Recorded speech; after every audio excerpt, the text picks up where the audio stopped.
जय हिंद मित्रों, इस वक्त हम मौजूद हैं छत्तीसगढ़ के कोरबा जिले के उपनगरीय क्षेत्र, यह बालको भद्रापारा क्षेत्र है। हमारे ठीक पीछे आप बैनर देख पा रहे हैं। इनका उद्देश्य है जो भी क्षेत्र में वैद्य के क्रियाकलाप को अंजाम दे रहे हैं उन्हें वैद्य दस्तावेज मतलब कि उन्हें एक तरह से वैद्य सर्टिफिकेट प्रदान कर उन्हें अपने कार्य क्षेत्र में आगे बढ़ने की एक प्रोत्साहन की जा रही है, उन्हें प्रोत्साहित किया जा रहा है। आइए जानते हैं कि कौन जानकारी देगा इस विषय में। आप लोगों के आप हैं जी, क्या अपना परिचय क्या है? मैं अर्जुन लाल श्रीवास्तव बालको रिटायर्ड हूँ जी। और मैं पौधों का जो रेड लिस्टेड पौधे हैं जो दुर्लभ होते जा रहे हैं उनका संरक्षण में लगा हुआ हूँ। अच्छा। पिछले 10 वर्ष से। अभी क्या आप सब कार्यक्रम रखे हैं क्या? हाँ, तो इसी के लिए रखा गया है कि उनके ज्ञान का दस्तावेजीकरण हो। गवर्नमेंट के पास हमारा दस्तावेज नहीं है। हम जो यूज़ करते हैं मेडिसिनल, जो हम लोग मेडिसिनल जड़ी बूटी यूज़ करते हैं, गवर्नमेंट के पास दस्तावेज नहीं है। उसका दस्तावेजीकरण के लिए कार्यक्रम किया जा रहा है। आसपास के वैद्यों को बुलाया गया है। और आप सबों ने जो है यह ठानी है कि सबों को वैध दस्तावेज प्रदान करवाएंगे? नहीं, वो तो सर्टिफिकेट मिलेगा ही हमको। हाँ। हम अपना ज्ञान उनको शेयर कर रहे हैं। अच्छा। गवर्नमेंट को। अच्छा। हाँ। अपना ज्ञान हम जो है शासन को जो है शासन को सौंप रहे हैं। अच्छा। हाँ, ज्ञान अपने नॉलेज का हस्तांतरण हो रहा है। जी जी। हाँ, तो इसीलिए कितने वैद्य यहाँ पर अभी आपके क्षेत्र? यहाँ पर अभी करीब 30 वैद्य हैं। अच्छा, 30 ये सभी वैद्य हैं? सब वैद्य हैं। ये अच्छा। बच्चे हैं इको क्लब के। आपका क्या परिचय? मेरा नाम दयाराम कुमकार है। जी, क्या क्या करते हैं आप? मैं वैद्यकीय कार्य करता हूँ। जी, किस तरह का जो है पारंपरिक जड़ी बूटियों की ज्ञान से करता हूँ। कुछ पूर्वजों से सीखे हुए हैं, कुछ अपना शोध करके ये सब काम कर रहे हैं और बहुत अच्छे रिजल्ट दे रहे हैं इसके लिए। माने ये पूरे छत्तीसगढ़ में जंगलों में जो अच्छा औषधि जो पौधे जो मिलते हैं, प्राप्त होते हैं, उनको आप मतलब उनको पकड़ के उनको ग्रहण करके शोध करते हैं अपने प्रैक्टिकल में? कोई प्रयोगशाला रखा है आपने? नहीं, मैं खुद मतलब उसके बारे में जानकारी ले करके, उसके गुण के बारे में जानकारी ले करके मैं मेडिसिन बना के प्रयोग करता हूँ, जो सफलतापूर्वक इसमें आगे बढ़ रहा हूँ। किस तरह के मेडिसिन प्रोवाइड करते हैं आप? मैं भी वात रोग के लिए, पीलिया रोग के लिए और बहुत सारे रोगों के लिए मैं अपना काम कर रहा हूँ इसमें जो है। जो 100% सफलता में मैं चल रहा हूँ जो है। अच्छा, धन्यवाद आपका। क्या नाम है आपका? मेरा नाम वैद्य शेख रफीक है। अच्छा। वर्तमान में मेरी नकटी खार में डिस्पेंसरी है। अच्छा। जी हाँ, अपन आयुर्वेदिक माध्यम से ट्रीटमेंट करते हैं। काढ़ा, जड़ी बूटी ये संग्रहण करने के बाद में पाउडर ये बना करके देते हैं। मेरा विशेष इंटरेस्ट है जो अभी मैं 22 लकवा पेशेंट को ठीक कर चुका हूँ। अच्छा, किस तरह के पेशेंट थे? लकवा पेशेंट। लकवा पेशेंट? जी जी जी। कितने दिनों में आपने स्वस्थ कर दिया एक लकवा पेशेंट? ये करीब करीब 2 महीना। 2 महीने में एक लकवा पेशेंट को वैद्य जी ठीक कर देते हैं। अच्छा, ये जो आयुर्वेदिक चीज़ें हैं जो हमारी धरोहर है खासकर भारतवर्ष की, इसके संदर्भ में क्या कुछ संदेश देना चाहेंगे हमारे दर्शकों को? इसमें मेन सबसे बड़ी बात ये है कि आयुर्वेदिक में कोई साइड इफेक्ट नहीं है। उसकी बराबर ज्ञान रहे और विधिवत मात्रा रहे तो हर बीमारी जो है ठीक होना संभव। कोई ऐसा बीमारी नहीं है जो लाइलाज हो? लाइलाज है ना? जी जी। अच्छा, आप भी वैद्य हैं? हाँ जी। जी, परिचय देंगे अपना? मैं आर केसकर जी और यहाँ बालको में रहता हूँ। जी। और आयुर्वेद के संदर्भ में मैं कुछ जानकारी मेरे पास है। अच्छा। और वैद्यकीय कार्यक्रम मतलब कार्य करता हूँ। जी। और जितने भी जड़ी बूटी है मेरे ज्ञान के अनुसार मैं उसका जो है संकलन करके और जितने भी मरीज आते हैं उनको मैं उपचार करता हूँ। किस तरह का उपचार करते हैं? किस तरह के मरीजों का उपचार? अब इसमें क्या है कि कई प्रकार के मरीज आते हैं, जैसे खांसी, सर्दी, जर, बुखार और अपना जो है बवासीर और सिकल सेल और कई प्रकार के हैं। तो उसमें क्या है, जैसा जैसा बीमारी है उसके अनुसार में समय मतलब लगता है उसमें ठीक होने में। अच्छा, एक दिन जैसे एक चीज़ आप बताएं कि जैसे इन दिनों हम देख पा रहे हैं ऑयली, स्पाइसी और फूड को लेकर हमारे खासकर युवा वर्ग जो है वह सजग नहीं है। कुछ भी खा लेना, कभी भी खा लेना, इसके दुष्परिणाम भी सामने आते हैं, जैसे कि बवासीर जो आपने बताया, तो उसका इलाज आप करते हैं, कितने दिनों में स्वस्थ कर देते हैं? वो जो है बवासीर कई 2-3 प्रकार का मतलब उसका इलाज है, जो शर्तियाँ इलाज है, जिसमें 15 से 20 दिन में पूर्ण रूप से स्वस्थ हो। 2 प्रकार के बवासीर होते हैं। हाँ, एक बादी, खूनी और एक बादी होता है। हाँ, एक खूनी होता है, एक बादी होता है। तो दोनों का इलाज जो होता है वह हाँ, उपचार हाँ, करते हैं, होता वो है। सेम समय में ही आप दुरुस्त कर सकते हैं? नहीं, दोनों को मतलब इलाज होता है, दोनों ठीक हो जाते हैं बिना ऑपरेशन, बिना बिना चीर-फाड़ ऑपरेशन के, बिना सिर्फ चीर मेडिसिन फाड़ से के। कितने दिनों में लगभग एक वो मरीज को लगभग स्वस्थ 20 से करते हैं? 20 दिन में हो जाता है, अरे 20-25 वाह, दिन के बीच में हाँ। पूर्ण तो रूप जो से भी हो भटकाव की स्थिति निर्मित है, जो एलोपैथिक डॉक्टरों के पास, हम ये नहीं कहते हैं कि अपना जाएं, किंतु यदि बेहतर उपचार जो है किसी का साइड इफेक्ट ना हो और आप अगर उपचार लेना चाहें तो आयुर्वेद को भी हम अपनाएं, क्योंकि यह भारतवर्ष की एक धरोहर है।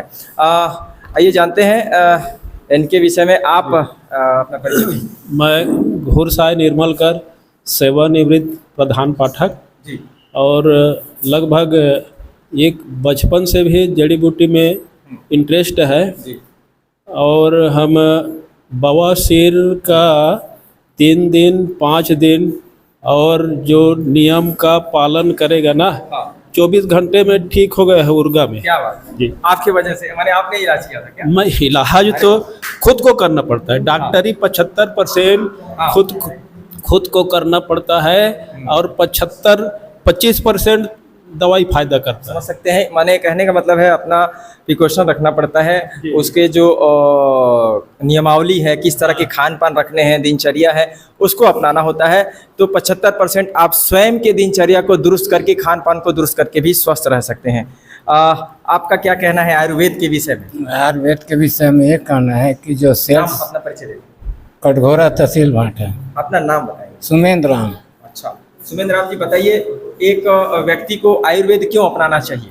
उसको है अपनाना चाहिए कि जो डॉक्टर है तो कुछ नहीं कर पाते, ये आयुर्वेदिक कुछ कर पाता है। आज सेल सिक्कस का बीमारी है, सिकलिन का, उसका डॉक्टर के पास कोई इलाज नहीं है, जी, हम उसका जड़ तोड़ इलाज करते हैं। मैंने सिकलिन में तो ऐसा होता है कि ब्लड जो खून है वो ट्रांसपेट बदलना पड़ता है निरंतर अंतराल में, लगातार। नहीं लगेगा। अच्छा, 4 महीना उसको खिलाना पड़ता है।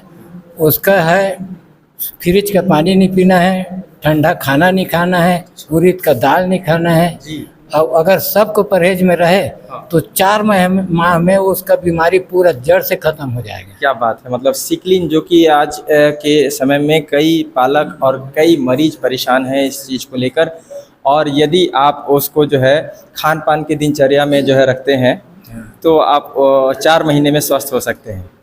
तो यह भी एक बेहतर जो है उपचार है। आप कुछ बताना चाहेंगे कि आयुर्वेद के विषय में, क्यों लोगों को आयुर्वेद अपनाने चाहिए और आयुर्वेद कितनी बेहतर है? पहले तो मेरा नाम बता दूं, मेरा नाम लीला प्रसाद है, मैं पत्रापाली से हूँ। जी, आयुर्वेदिक को इसलिए अपनाना चाहिए क्योंकि मैं इससे मैं गुजरा हूँ, मुझे खुद के ऊपर में विश्वास है, खुद के ऊपर में। मैं काफ़ी दिनों से मैं लोग बोलते हैं कि कैंसर अंदर में मेरा पहले तो फोड़ा हुआ था, अंदर में कैंसर के रूप में धर लिया था, उसमें मैं जड़ से ही ठीक हुआ हूँ। मेरा ऑपरेशन होने वाला था तो मैं जड़ से ठीक हुआ। दूसरी चीज़, मैं मलेरिया में बहुत ज़्यादा पीड़ित रहा। मैंने कैंसर का अंश आ गया था। जी, आ गया नहीं, मतलब ऑपरेशन होने वाला था। ओ, कैंसर था ही जी, और ऑपरेशन होना था, लेकिन आपने ऑपरेशन ना करवाते हुए आयुर्वेद को अपनाया और आज स्वस्थ हैं। जी, पहली चीज़। और उसमें मेरा जब अंदर में फटने के बाद उसका मल जो है पूरे बाहर आया, मुझसे बाल बचा हूँ। और उसके बाद मुझे इतना मेरे पास शरीर जो दिख रहा है इस टाइप का, मैं था पूरा हेल्दी रहा।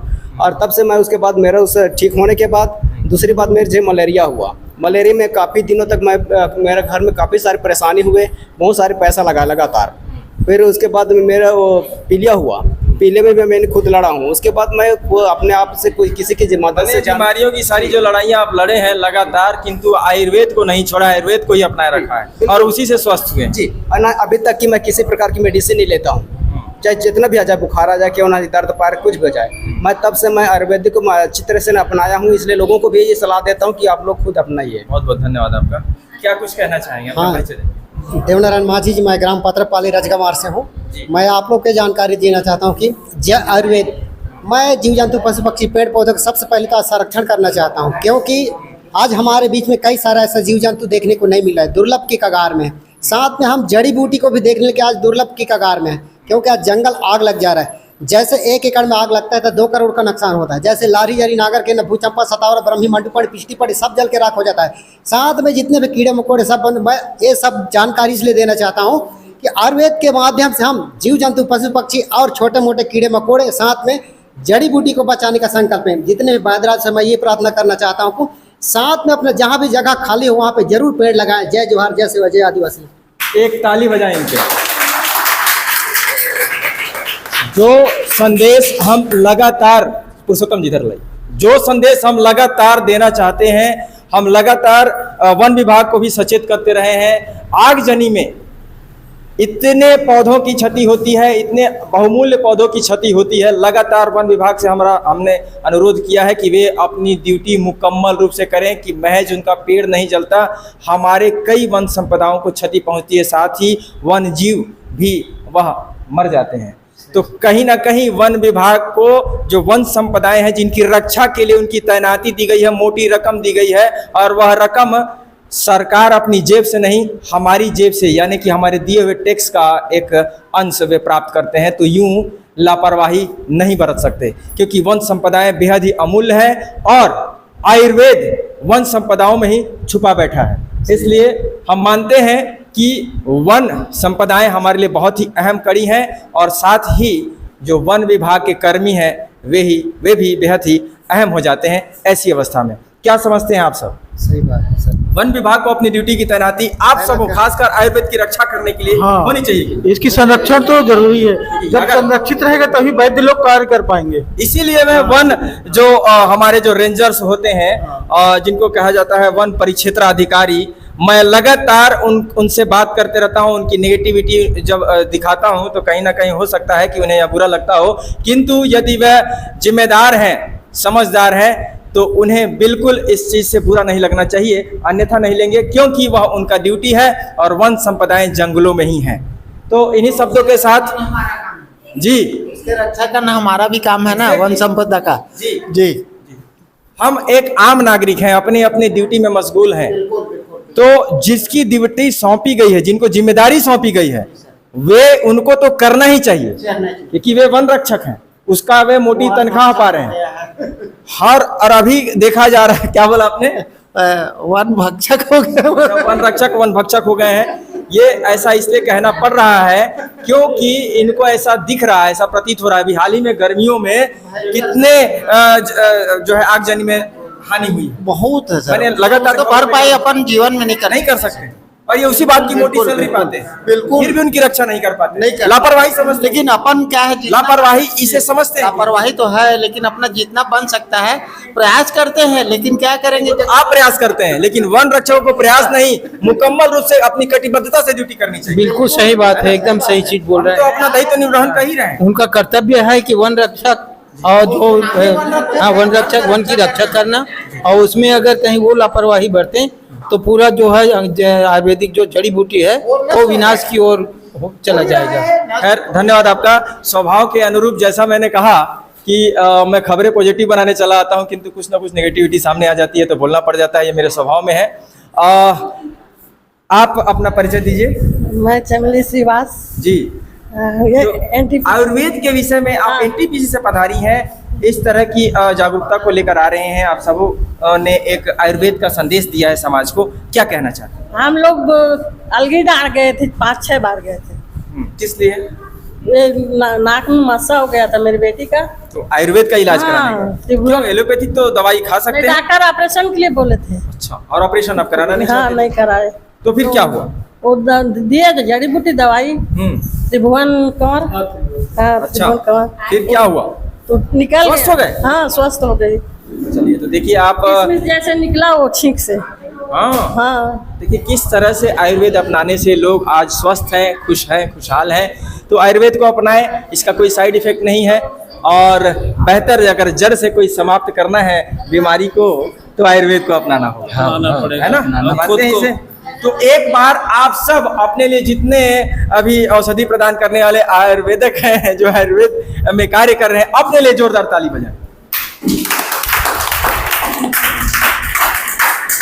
धन्यवाद आप सबों का कि इस तरह से देश की धरोहर को आप सबों ने बचा कर रखे हुआ है और उस पर निरंतर कार्य कर रहे हैं और उस पर विश्वास बनाए हुए हैं। साथ ही लोगों को भी विश्वास कायम रखने की अपील करते हैं। इन्हीं शब्दों के साथ कैमरा सहयोगी पुरुषोत्तम साहू के साथ मैं प्रधान संपादक मुकेश भारती। जय हिंद।